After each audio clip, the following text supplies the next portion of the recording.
The hotel shuttle dropped Marcy off at the Ambassador Hotel. The elegant hotel was one of the best in the city with impeccable service. A bellboy loaded her bags on a cart, gave her a small stub receipt, and welcomed her to the hotel. A doorman tipped his hat in welcome and opened the large, impressive brass door for Marcy, with the bellboy following a respectable distance behind. Marcy ambled towards the front desk while casually looking around to see if Rick was waiting for her, as she had requested in her letter. While she saw a few people relaxing in the comfortable, upholstered lobby chairs and sofas that were arranged throughout the spacious lobby, she didn't see her loving husband anywhere. She was a bit apprehensive about how Rick would behave towards her when they finally reconnected, as he was quite angry with her on the phone when he spoke to her while she was in Trey's bed in Colombia several weeks before. While he might have been initially angry, she had released him from his marital bounds during her 6-week trip and was confident that their neighbor Leslie thoroughly rocked his world during the past month and a half. Leslie and her husband were swingers, and Leslie had an undeniable allure that turned heads wherever she went. Marcy often saw men in the neighborhood openly gawk at Leslie when she passed by. Leslie also made it abundantly clear that she wanted Rick in a most carnal way. Marcy hoped that Rick enjoyed the 6-week hiatus from their marriage, but he didn't want to continue having intimacy with Leslie, as Marcy planned on terminating their mutual hall passes now that she was home. She was certain that rekindling her love with Rick would be overly complicated if another woman, especially one as hot as Leslie, was involved. Marcy felt bad when she realized that she hadn't actually spoken to Rick since the angry phone call she received while in bed with Trey at the hotel in Colombia. The team had been quite busy during the day with many surgeries scheduled during the day. She felt sorry for the poor people of South America who traveled from far away to receive treatment from skilled U.S. doctors. On the few days that the team had time to sightsee, and Marcy and Trey weren't shacked up in bed, she had taken some pictures of some sights, including a tour of Mount Montserrat, and texted some of the better photos to Rick with texts about what they were doing and seeing. She was a bit miffed that Rick never bothered to even acknowledge her messages. Maybe he was still hurt. Marcy, however, was confident that Rick loved her completely. While it may take a while to salve his wounds, Marcy knew that they would eventually find their way together and have an even stronger marriage as they entered the next chapter of their lives as empty nesters. She fully intended for them to stay together for the rest of their lives. Experiencing another man for the past 6 weeks certainly helped Marcy better appreciate her strong and loyal husband. While Trey was indeed a good lover in a technical way, always seeming to test her boundaries, she found that there was simply no love between the two of them. Once their affair was out in the open, she found Trey's arrogance and rudeness to be a turn-off rather than the turn-on she originally experienced.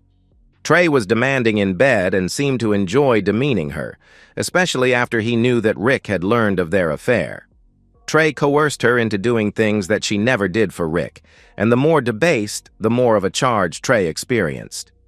Trey also enjoyed verbally mocking Rick and her marriage to him, making her answer questions like, "Who do you like more, mine or that tiny one that your husband has?"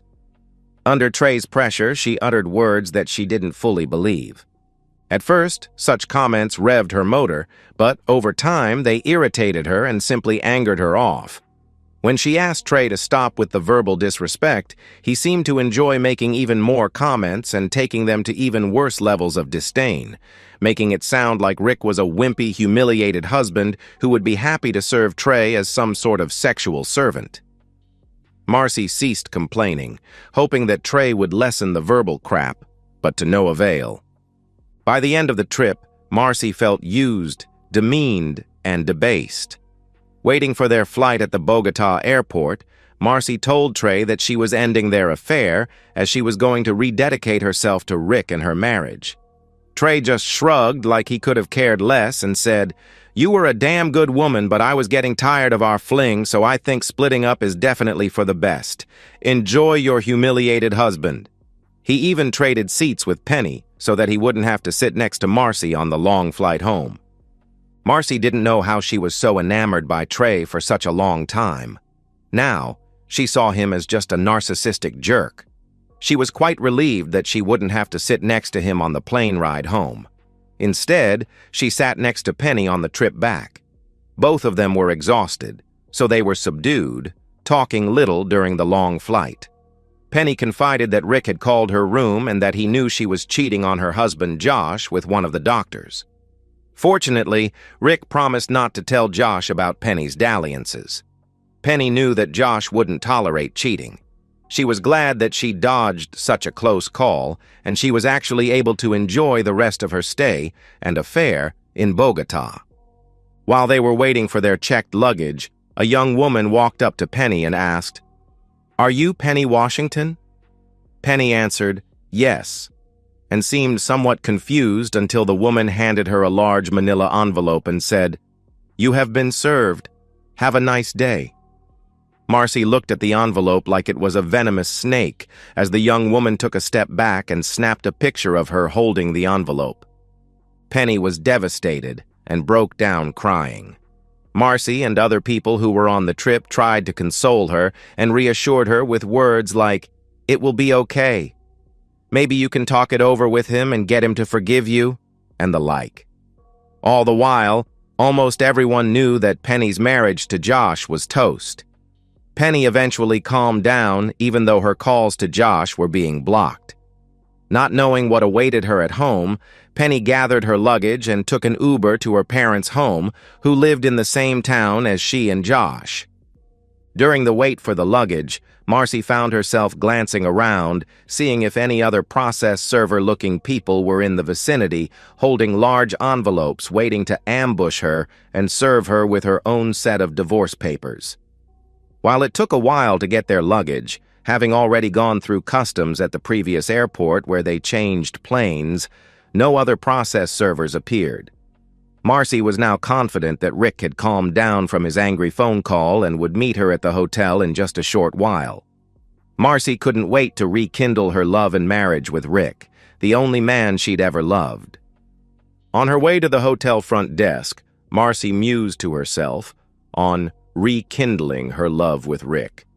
She found that she missed and loved him now more than ever, and that she appreciated his strengths and shortcomings all the more, especially after spending 6 weeks in Trey's bed.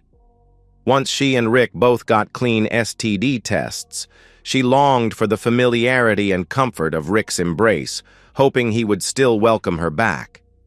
The memories of her sordid affair with Dr. Trey made her feel cheap, like a discarded piece of meat, or a washed-up adult star who was forced to perform increasingly disgusting acts in order to survive. Shrugging these negative thoughts out of her mind, she put a smile on her face and looked forward to her reunion with Rick. She had secretly hoped that she'd find Rick in the lobby anxiously awaiting her return, but she hadn't spotted him by the time she reached the front desk. A young Hispanic clerk, dressed in a fine suit with a small gold badge identifying him as Jose Gomez Front Desk, looked up from his computer screen and smiled a dazzling set of perfectly white teeth, saying, "Welcome to the Ambassador Hotel. How may I be of service?" "Hi, I'm checking in. There should be a reservation for Marcy Weston," she said to the nice young man. The clerk smiled and typed on his keyboard. "Let's see. I have your reservation as being for one night, is that correct?" "Yes, just one night. I've got your room on the 10th floor with a cityscape view. It's really quite nice. How many key cards will you be needing?" "Well, I'm pretty sure my husband will be joining me, so you'd better give me 2 cards. "Okay, what credit card would you like to use to cover the room and for any incidentals during your stay?" Marcy reached into her purse and pulled out her Visa card, handing it to the clerk. "Here you go." "Thank you, ma'am. Let me take care of this and we'll get you up to your room. I see that our bellboy Steve already has your luggage and he will be happy to assist you up to your room." "Thank you. I do have a few bags, and my husband isn't here yet to give me a hand, so that would be great." The bellboy stationed a short distance away, waiting with the luggage cart ready to escort her up to her room. Her original plan was for Trey to drop her off, but the hotel shuttle seemed like a much better idea now that she had cut things off with Trey. Also, if Rick had been waiting in the lobby, Having Trey drop her off might really spoil what should have been a nice reunion. The clerk nodded as he inserted Marcy's Visa card into the reader and grabbed a couple of blank key cards to start getting the cards ready. He glanced at his screen and frowned. "I'm sorry, Ms. Weston, but that card has been declined. Do you have a different card that you'd like to use?" A pit formed in Marcy's stomach. She hadn't needed or used her credit cards in Bogota, with the Doctors Without Borders group picking up living expenses and Trey buying anything they needed when they were in town. She only brought 2 credit cards with her on the trip, her Visa and her Discover card. In fact, she left the credit cards and her passport in the room safe at the hotel to prevent them from being stolen. She wondered if someone had been able to steal her credit card number while she was away, something she'd have to talk to Rick about. "Sure. Do you take Discover card?" Marcy asked as she handed the clerk her Discover card and received her Visa card back in return. "Yes, ma'am. Let me run this card through and we'll have you up to your room in no time." By this time, another couple had approached the front desk to check in and were waiting behind Marcy. Once again, the clerk continued the check-in procedure and once again informed Marcy that the Discover card had also been declined. When asked if she had another card she'd like to try, Marcy found that she was somewhat embarrassed as the young couple in line appeared impatient, waiting behind someone who apparently couldn't pay for her room. Marcy replied to the clerk, "Those are the only 2 cards I have with me. I'm returning from being out of the country for 6 weeks, so something must have happened. Let me step out of line and call my husband so that I can figure out what happened." The clerk responded, "Very well. I hope everything works out for you. Please let me know if there is anything I can do to help." At which point, Marcy wandered over to a seating arrangement, and the young couple started their check-in process. The bellboy abandoned the cart with Marcy's luggage and grabbed a different cart to assist the young couple with their bags instead. In short order, Marcy had been dismissed by the hotel staff. Marcy retrieved her cell phone from her purse. She realized that she had turned it off during the flight and, during the commotion regarding Penny at the airport, had forgotten to turn the phone back on. She turned the phone on and entered her passcode once prompted, figuring she had likely missed many messages from Rick and others during her flight. She noticed that the phone had no new messages, so she clicked on the phone app and then pressed the icon next to the picture of Rick on her favorites screen. She noted that Trey also had a place on her favorites screen. She vowed to delete Trey's entry right after she talked to Rick. Instead of a ringtone, when she put the phone to her ear, Marcy heard an automatic voice message indicating that Rick's phone had been disconnected and was no longer in service. "What the hell?" Marcy thought as she pulled the phone away from her ear and stared at the screen. Just then, a man she had noticed sitting in one of the lobby chairs when she first entered the hotel approached her. "Excuse me, ma'am, but are you Marcy Weston?" Somewhat startled, she looked up at the man dressed in a nice suit with fear in her eyes. "Yes, I'm Marcy. Can I help you?" "No, ma'am, but I have something that your husband Rick wanted you to have," handing Marcy a large manila envelope. As soon as Marcy took the envelope, the man nodded and said, "Have a nice day," as he turned and headed towards the hotel exit. Marcy trembled as she held the envelope, but she somewhat relaxed as she recalled that the man didn't say the dreadful words, "You have been served," nor did he take a picture of her holding the envelope. Perhaps Rick had a fun surprise for her instead. Maybe he wanted to meet with her somewhere else. Suddenly, Marcy optimistically wanted to know the contents of the envelope and quickly walked down to the nearest upholstered chair in the lobby to see what was inside. Opening the envelope with anticipation, Marcy could tell that there was a typed letter in the large envelope along with a smaller, stiffer envelope. Taking a deep breath, she pulled out the letter and started reading.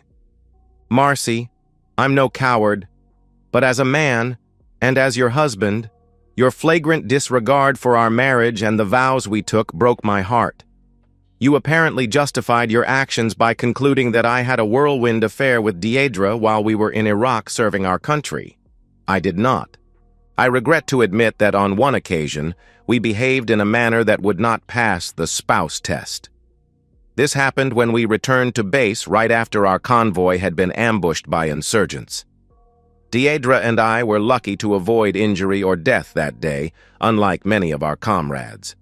Returning to base, we were hyped up on fear and adrenaline, happy to still be alive. After debriefing, I escorted Deidre back to her quarters, and as I was about to leave, she grabbed me in a strong hug, sobbing effusively, the emotions of the day overwhelming her. I consoled her, and she pulled my head down to her, kissing me passionately. Suddenly, we were making out like lust-filled teenagers, knowing full well that our emotions were getting the better of us. I regret that I didn't have more strength to resist her advances. However, we did not have penetrative intimacy. This unfortunate dalliance occurred in the heat of the moment, right after a very traumatic experience, unlike your carefully planned affairs. I want to state for the record that you are the only woman I have had intercourse with since we married over 20 years ago. I'm sure you cannot say the same. In addition to Trey, I know for a fact that you had an affair while I was away on assignment in Korea. Someone informed me that you were meeting a man at the Red Roof Inn across from the hospital. I know that you parked there due to construction, however. You routinely arrived hours before the start of your shift. I looked into your tryst by hiring a private investigator.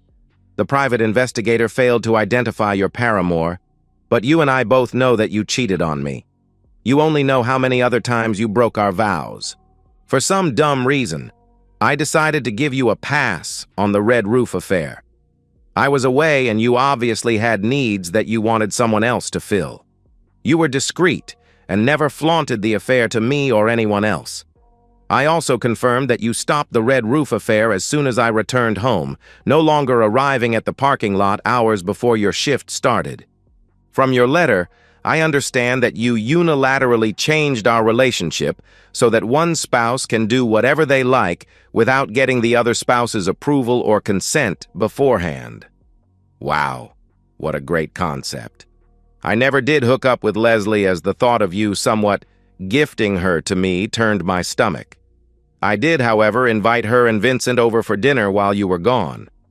What a surprise to learn from Leslie that you had already been having an affair with Dr. Trey and wanted us to join in the swinger lifestyle. Also, you should know that Leslie thought you had told me about your activities and that she was upset to learn that you did not talk to me beforehand. She and Vincent both said that cheating was not part of the open marriage lifestyle. Seems that if you want to be a swinger, the first rule is to be completely open and honest with your spouse. Needless to say, Leslie and Vincent are not very happy with you and they don't condone your self-serving behavior. I guess with the new rules, you didn't feel you needed to run these things past me before making your decision. It would have been nice to know that we are a couple of swingers, even though you're the only one currently having intimacy outside of our marriage. Knowing that Colombia is a dangerous place and that the marvelous Dr. Trey was taking such good care of you, I took the liberty of paying off and then canceling all of our joint credit cards. Wouldn't want some jerk taking advantage of you now, would I? Remember several years ago when we met with the estate planning attorney for help with our wills and other documents?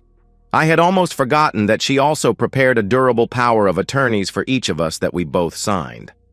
After having our little chat while you were in Trey's hotel room, I decided to change my life insurance beneficiaries from you to the kids. I found the POAs when I was rummaging through our files. Guess what? The POAs were still in effect and worked like a charm. I really like this unilateral decision-making relationship. Thanks. I used the power of attorney that you signed just once, if you don't mind. After using it, I shredded both of the POAs so they can't be used again. You're welcome. You see, I needed the POA to sell our house and automobiles since they were jointly owned by the two of us.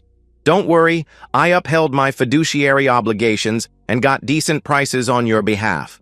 Remember that young couple, Rod and Emily Wellman, that loved our house and were interested in it because they were running out of room for their growing family? Guess what? They own and live in our old home now. They couldn't be happier. I told them that you were out of the country on an extended assignment, so you couldn't make it to the closing and therefore couldn't express your fond wishes that they enjoy the house as much as we did. Stop by. I'm sure they'd love to thank you. The car sales were even easier. I just went to some used car lots and compared prices. They paid cash and told me that my car would be a quick sale. I was happy for them. I got a new cell phone and a new cell phone plan from a different carrier and canceled my phone from our family plan. I can't recall my new phone number. Maybe I'll send it to you sometime. You'll be happy to know that I decided not to divorce your cheating back. I don't care about divorce as I never plan to get remarried. I did use some of the money from the house car sales to hire a private investigator in Colombia to get some incriminating audio and photos of you and the good doctor. Maybe they should call the program Doctors Without Morals. Speaking of your cheating back, I never knew you were into such depravity. I sure hope you rinsed your mouth with plenty of mouthwash. I didn't think that I should be the only one to know of your shenanigans, so I shared a copy of the private investigator report and the photos with the HR department at your hospital. On Friday, while you and Dr. Trey were in the air flying home, I spoke to a really nice lady, Ms. Washington, who is the HR manager at the hospital. She couldn't believe my story and seemed quite upset. I told her that I planned to sue the hospital for failing to enforce the moralities clause in the employment agreements and thereby ruining my marriage. I told Ms. Washington that I would have a courier deliver her copies of the enclosed photos and the private investigator report bright and early Monday morning. I also told her that I would enclose a short, signed contract in her package whereby I would agree to hold the hospital harmless for your extracurricular activities if they agreed to terminate the employment of you and the good doctor for cause, and further agreed to not provide either of you with good references for future employment elsewhere. She sounded very interested in having the hospital avoid liability, as it would hurt their reputation as well as their bank account. I think your first day back on Monday should be really interesting. Just like you didn't tell me that we now have an open relationship before you went off for your 6-week tryst with Doc Smarty Pants, I failed to tell you that I always wanted to roam the open roads of this great country before I get too old to do so. I plan on having an extended driving vacation.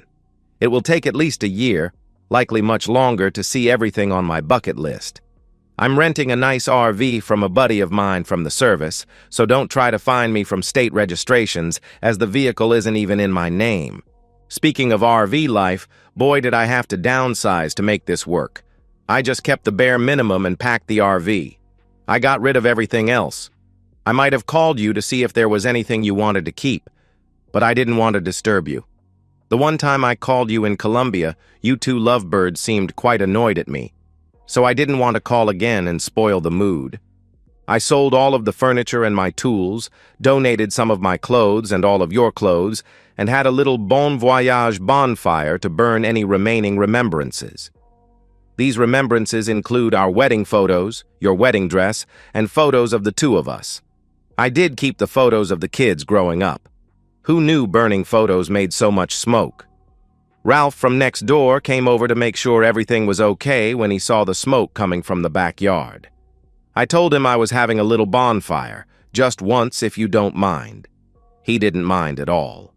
Thankfully, now that we've got an open relationship, I won't have to pass up female companionship while on my travels. Good thing the military taught me to stay in shape. From Leslie's comments, I think I'll still be able to attract the ladies.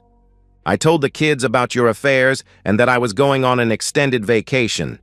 They were sad but understood my position. They asked for updates and photos from my travels, and I told them I'd keep them posted so long as they don't share my new phone number with you. They agreed. Don't worry, though. I told them I'd call you just as frequently and at least as many times as you called me while you were in Colombia with Dr. Trey. Think I forgot to tell them that that number was 0. I'm taking my extended vacation starting the day you get back. Don't worry, I plan on taking my extended solo vacation just once if you don't mind. I'm sure traveling will be expensive, so I pocketed the money from the sales of the house and cars, as well as the money I got after emptying our bank accounts. I left your retirement account in place for you, but cashed out of my retirement account and paid the early withdrawal penalty. This open relationship stuff sure is eye-opening. I'll understand if you get tired of it and want to permanently separate, maybe to marry the good doctor. Trey, you are free to divorce me on grounds of abandonment since I'm sure I'll be gone for at least a year. I won't contest the divorce, nor will I change the grounds to infidelity. I've already got everything I need out of our marriage. 2 wonderful kids, some decent memories, and a pile of cash. Of course, I also have digital copies of the photos taken by the private investigators in Colombia. I've already shared them with our family, friends, and co-workers, so they don't think I ran off for no good reason. I sent a few choice photos to each email in both of our email contact lists, and I let everyone know that I would be on an extended solo vacation traversing the country. I thoughtfully CC'd you on the email, so you can see what I shared the next time you log into your email account.